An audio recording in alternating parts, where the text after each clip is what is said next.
making his move after seeing something like that. He was Brazilian, gold in gold. And you can see the determination and satisfaction there from Clayton. Clayton Murphy's going back.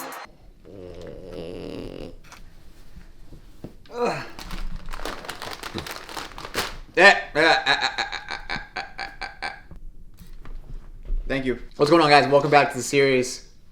Ruffles are the choice today.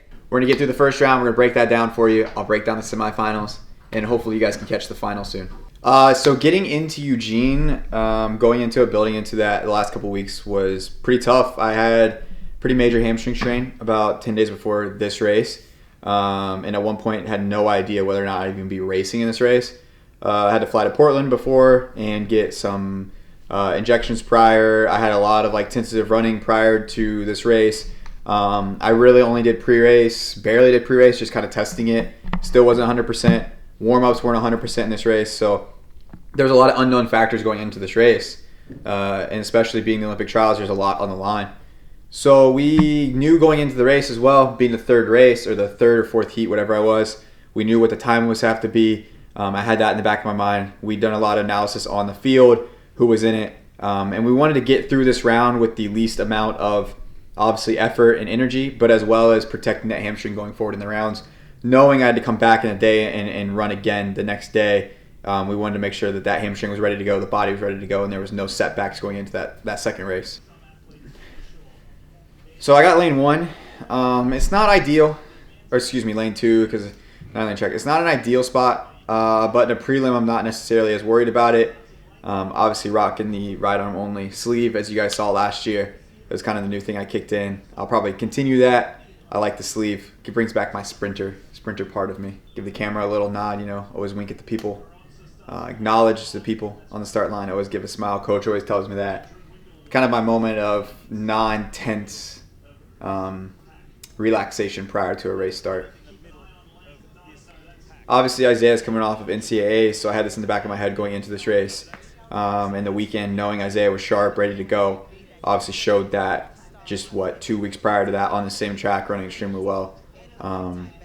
He's a lot older than a lot of people realize. He's a very mature runner, very mature athlete. So there's a lot of respect going into this weekend on him as somebody who I thought could be in contention to make the race, especially make it through these rounds. So as you guys might have saw, there's a lot of questions about my spikes all the time. I'm wearing the Max Flies. I started wearing those towards the middle of last year and then ended up switching over towards the end of last year to the Super Flies. Max Flies are really good for the 8, especially if you're a toe runner like myself. You're already up on your toes the whole time. You're running like a sprinter, so there's no reason to not do that. So right here, as you guys kind of saw there, I kind of actually weaved my way and never went to lane 1. I never suggest anybody to go to lane 1 off a break. You'll see this in all of my races as we go through this series. I never really break to lane 1. I always break to the outside of lane 1 into lane 2 or even 3 depending on the race. And I knew with Isaiah taking the pace, it'd probably be at least a brisk pace. I knew I had to fight through that crowd to kind of get in that position I'm in here, as you see. And I've got room to run. I'm in connection with the leaders. He kind of boxes me off there, but again, I knew the pace was quick enough where I didn't have to fight to the lead, but I had to be in contention. I couldn't be in the end. So you see me kind of still creating space right here. I find the rail, kind of settle in. I'm not in a great position right here. Obviously, some of the athletes are slowing ahead of me, and there's a little pace ahead of me.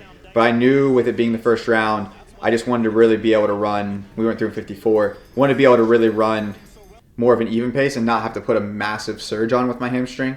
A lot of this race was built around more of an even pace race, 26s, 27s, and kind of keep that comfortable pace.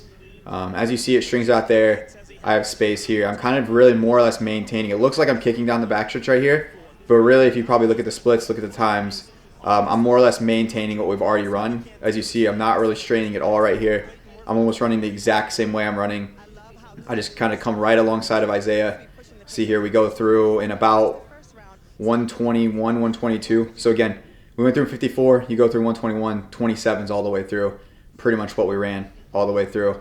I'm a little bit on the outside here. I like to be on the outside of the leaders going into the last curve. I know it's running extra distance, but I think it makes it anybody who's coming around the back of me It makes it harder for them to come around me, as well as it gives me space to slingshot out very easily.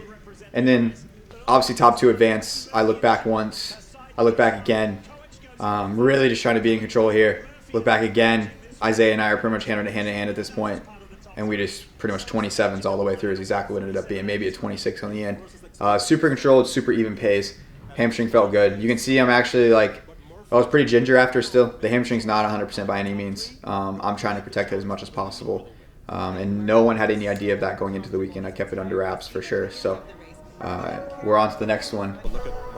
Did you see that? No. Look. Forgot about this part. Look at this. I tell them we're good. We're good. You may get away with that in the first round. In the semifinals, that could make the difference between being in the final or being in the stands with us. Really strong. I literally almost tapped him. Like, you're good.